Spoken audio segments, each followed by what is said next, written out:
Good evening, everyone. Welcome to the Winnipeg Jets Postgame Show presented by Budweiser. I'm Sara Orlesky. Well, it was certainly an interesting finish to the game, but the Winnipeg Jets drop their second consecutive game on home ice, the first time that that's happened this season.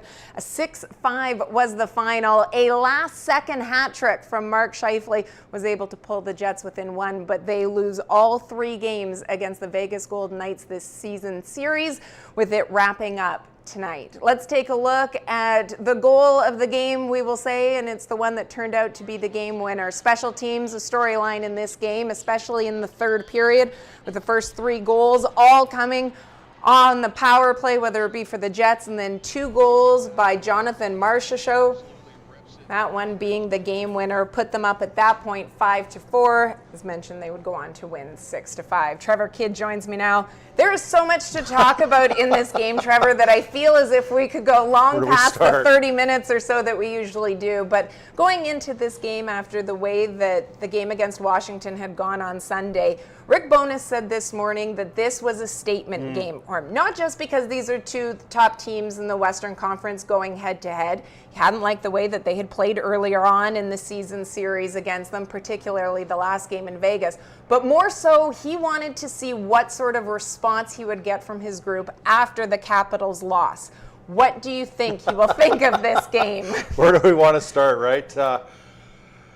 Yeah, I mean, and he also challenged, I mean, he wasn't happy with that fourth line, you know, the bottom six as well. And there is a lot here to unpack in 30 minutes. I mean, at the end of the day, there are some things that, you know, from Vegas perspective, they're a lot quicker team than I gave them credit to coming into this game.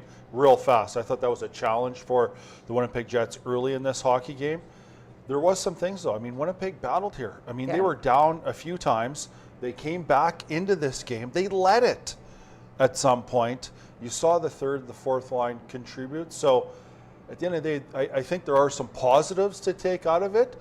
But the way this team is going, the expectations, where they are in the standings, I think they'll leave with a bit of a sour taste in their mouth, and you know, even those positives that I mentioned will be no consolation for a loss here tonight. Yeah, and certainly there is a lot to unpack over this post-game show, and we are, as always, going to take you into the dressing room to hear from Jets players. Also very excited to have Nikolai Ehlers join me on set shortly, so we will be able to hear from number 27, who, because of injury, has only been able to play in 2 games so far this season. I mean, what a loss that has been for the Jets so far.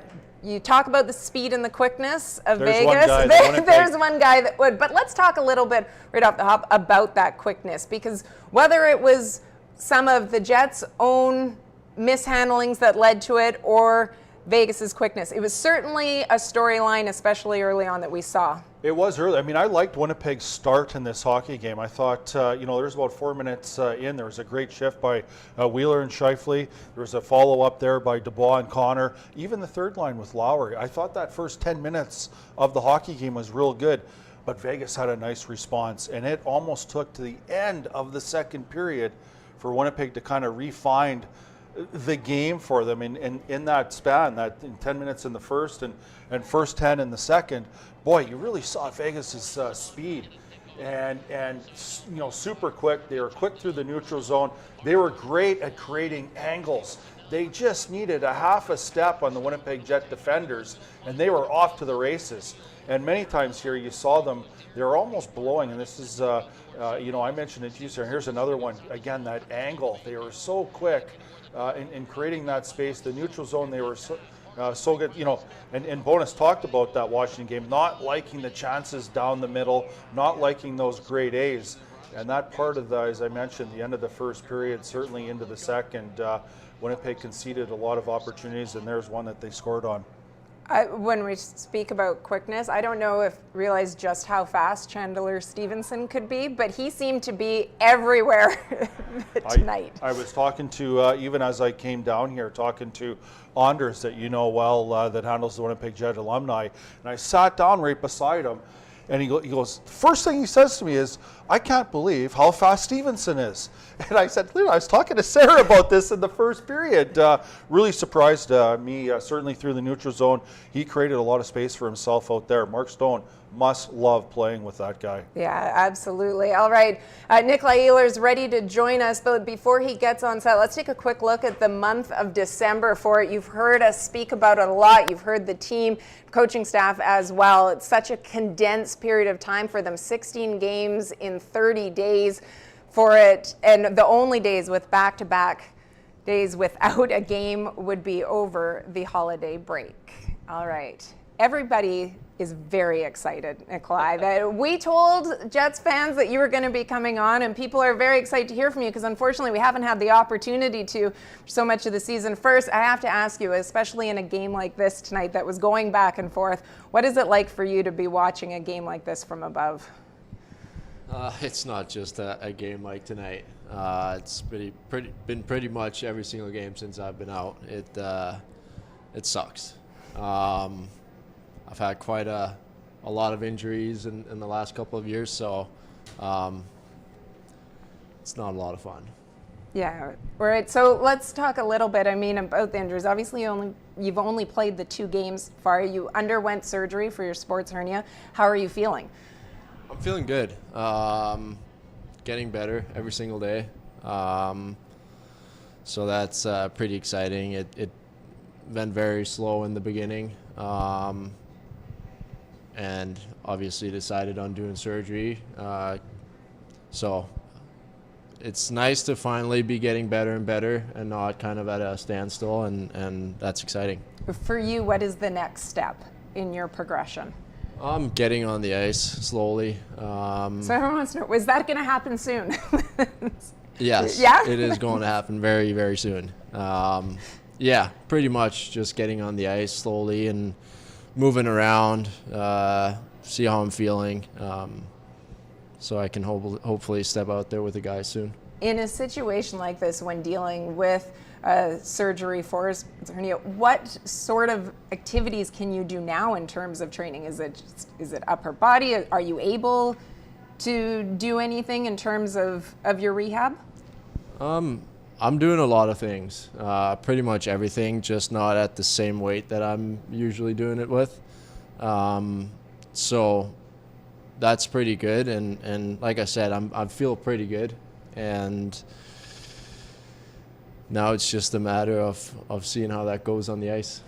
Right. And you mentioned, you've dealt with a number of injuries over the years. For you with this one right now and the length that it's been, what has been the biggest challenge for you with it? Whether that be mentally or physically. It was mostly mentally. The first 5 weeks, from when I played my last game there, it was getting better, and then it kind of got stuck and it didn't really go anywhere, and I tried to skate and that didn't really work out. So not having a timeline at that point was pretty frustrating, and mentally really frustrating. But I think ever since the surgery, you have a timeline of what you can do at a certain time and when you can be expected back, and that changed my whole mindset and everything. So it's been exciting since the surgery, let's put it that way. And finally, we know that you have been at various points throughout this. You have had the opportunity to go on the road with the team. You were when they were in LA and in Arizona, you were on that trip as well. For you, do you notice that the energy around the group? It's something that's talked externally so often, people with this new coaching staff. Do you notice it as well? Yeah, for sure. I was part of it for 2 games only. Yeah. But, I think I felt it from day one of camp. It hasn't just been the last 2 weeks. It started from day one, and that was really exciting. So that we've been able to carry that on for, 29 games. That's pretty exciting, and the guys are doing well. Obviously you want to be out there doing it with them. So soon. Well, that people are very excited for the chance to be able to see you back on the ice. We hope that next step goes really well for you and get back on there. And we look forward to having you on to discuss your return next time, maybe your first goal of the season, something that always appreciate it, Nikolai. Thank you. Let's head into the Winnipeg Jets dressing room. Sideways for your group, Mark, in this one? It was just kind of a back and forth. We scored one and then let off the gas pedal a little bit, and then gave them a little bit of life, and then battled again, and just kind of one of those games that kind of was back and forth, and we just kind of needed to stick with our game and not get away from it for even a shift. Rick talked before the game about the importance of bouncing back from Sunday. How do you think you guys did in that regard? I think early we were great. Our start was fantastic, and got away from it for a little bit and let them get into the game and let them get their legs, and from there we just had to kind of rebound the whole night. It was kind of back and forth all night, goal for them, goal for us, and we just had to kind of stick to our game and not let off the gas. How did you feel you guys handled the momentum shifts, especially like you said, you get the first one, they come back, they take a lead, you guys kind of bounce back and forth. It's kind of a lot of momentum swings in one game, I'm sure.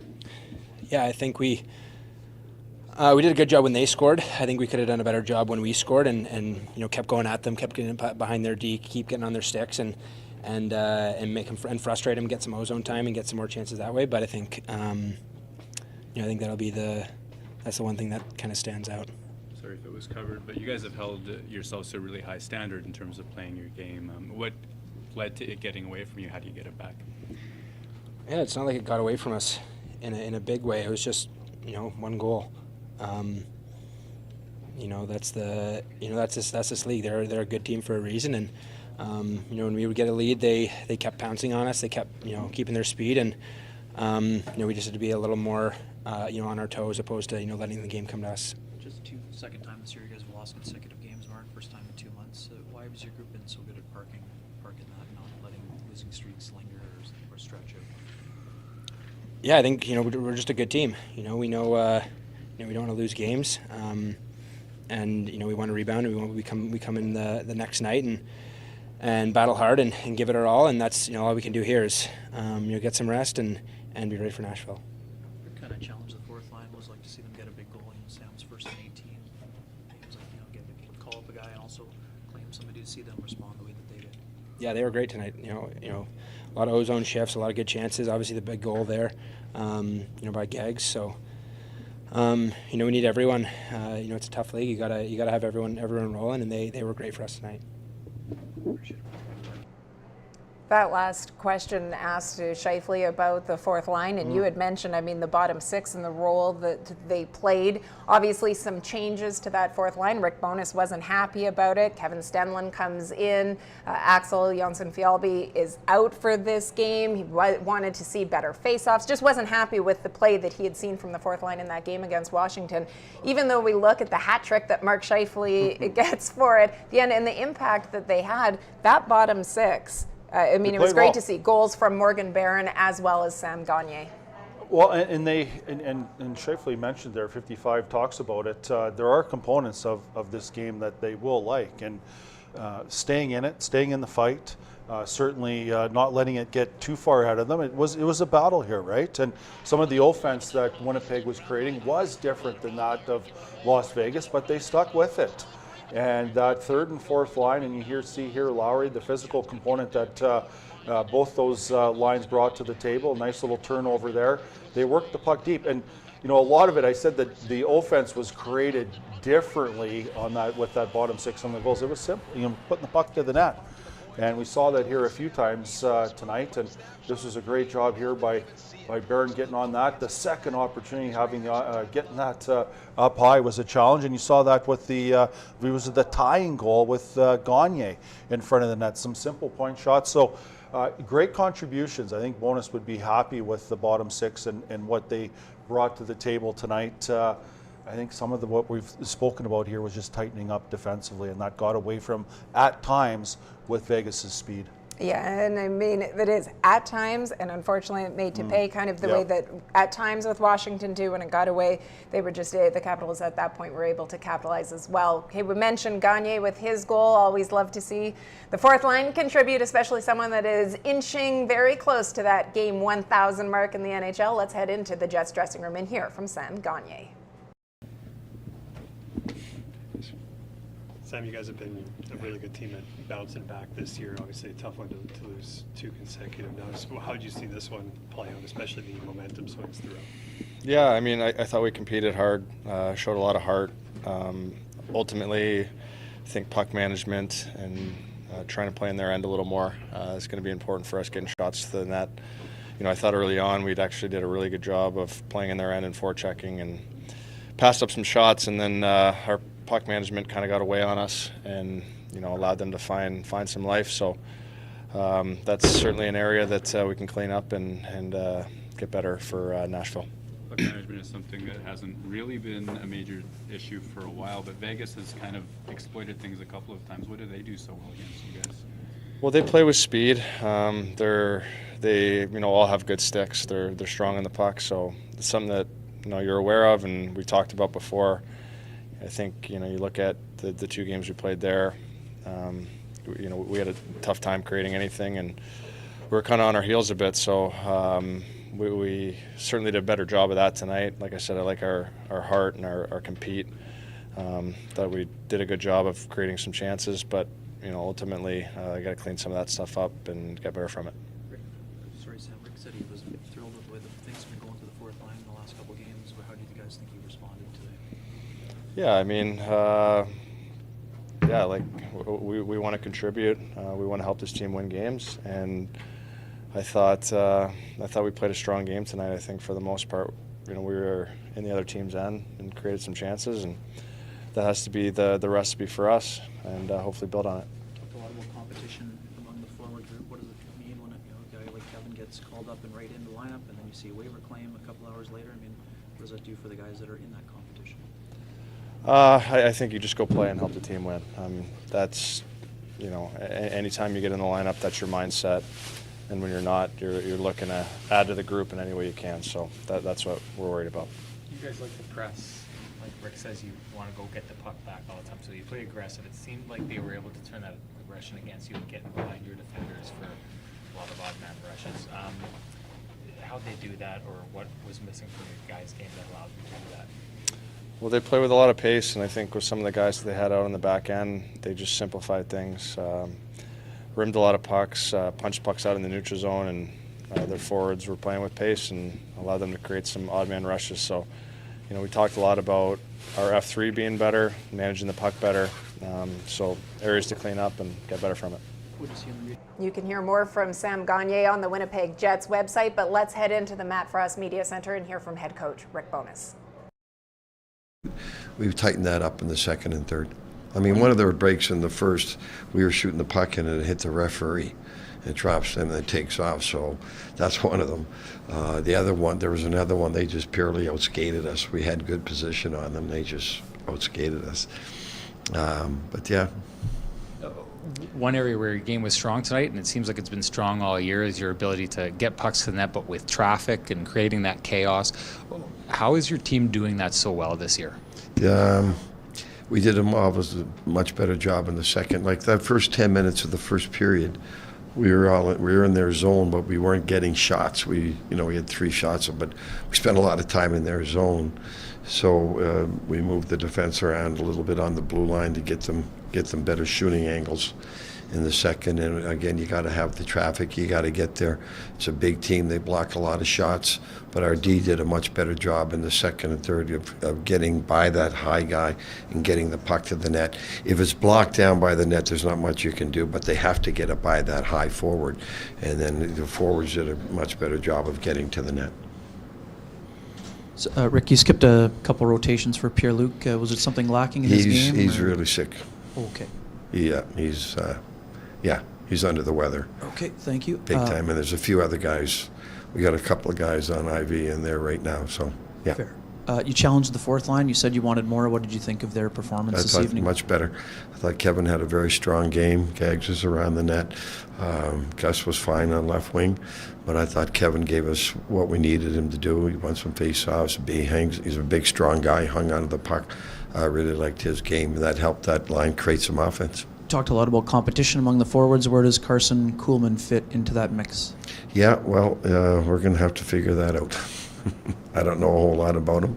I hear great things about his skating and his compete and everything else. So we'll have to. He's not getting in here till late tomorrow night.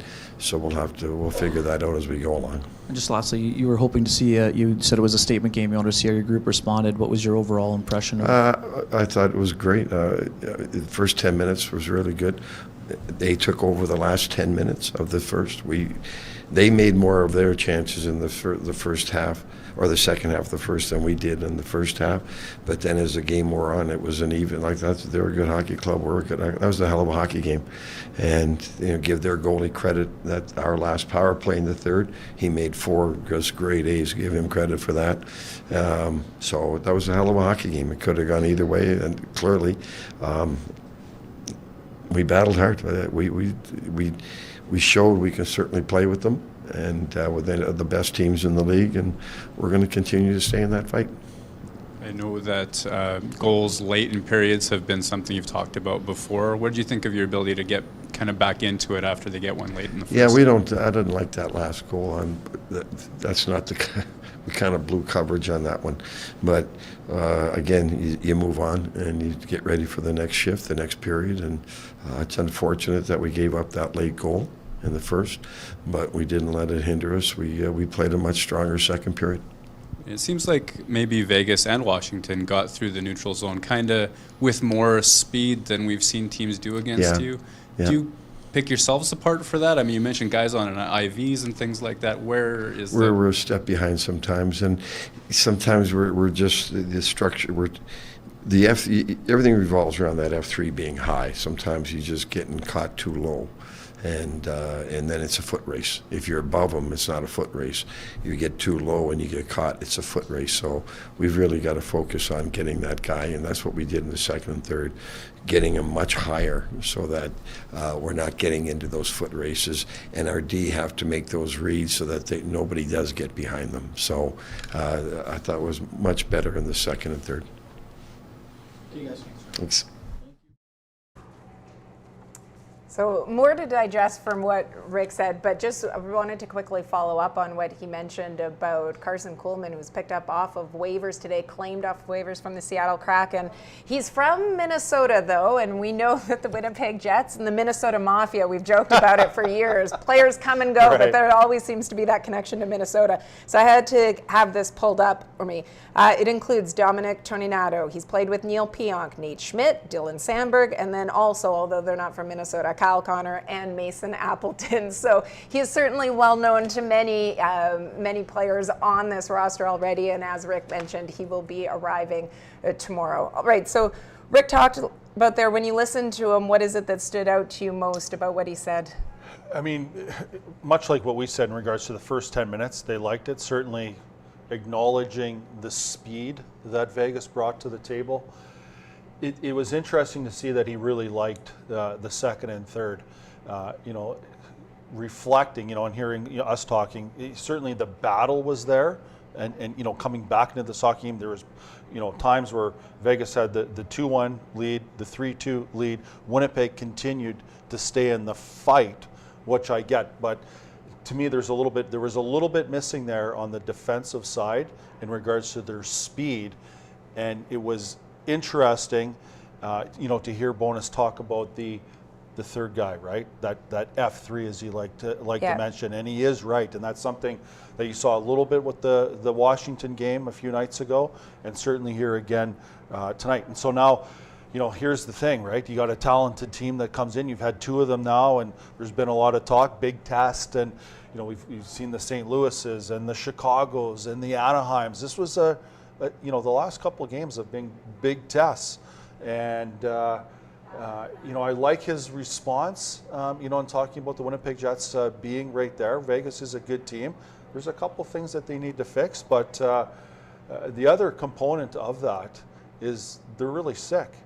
Right? Yeah. Dubois and a few other guys. We knew Dubois wasn't feeling well. IVs. So, yeah, I mean, you're talking about, going up and putting your best foot forward in a game like this, a big test. If you're feeling under the weather, and we wondered the same. I think it was Ken Weeb that asked that question there. Dubois missed a few shifts there in the second period, and he wasn't an impact player here tonight. They certainly missed him, and that's some insight there in regards to the dynamic inside the game here tonight, that there was a few guys that were under the weather for the Winnipeg Jets. Absolutely something to keep an eye on in the next couple of days. I mean, we know with the flu bug that if that's what it is that's going around, I mean, I think it's hit so many people certainly within the city. Something that we will be keeping an eye on. Their next game is Thursday when they close out this homestand, and it's the Nashville Predators that come into town, first of 4 regular season meetings. I always love when these two teams, it doesn't matter where these teams are in the standings, I always love when these two cross paths. Nashville currently 5th in the Central Division. They had 4 goals. They were playing in Edmonton tonight, which I believe was a game that they lost, although it was still, when we came up on the air, it was still underway. 4 goals in their previous 3 games heading into tonight, though, and Kyle Connor leads the way when you look at Winnipeg Jets players for it. 10 games played since that series in 2018. He's won. That seems like forever ago, doesn't it? It does. But also, you kind of forget sometimes, I think even with COVID, that it has been only 10 games that they have played against each other since that series is pretty crazy. And Kyle Connor, the only player on the roster right now from the Jets that has played in all 10 of those meetings. So certainly something, though, to watch as we continue to see what happens with the health of the Winnipeg Jets, how they bounce back from this one. Winnipeg Jets, though, fall short in this game here tonight, 6-5. They also close out this season series against Vegas without a win. Best home record in the West, Winnipeg Jets. Best road record, the Las Vegas Golden Knights, and it lived up to the billing. It absolutely did. Thanks so much for everything, Trevor. As always, thanks so much to all of you for watching, and we will see you on Thursday night, as mentioned, when the Nashville Predators come to town.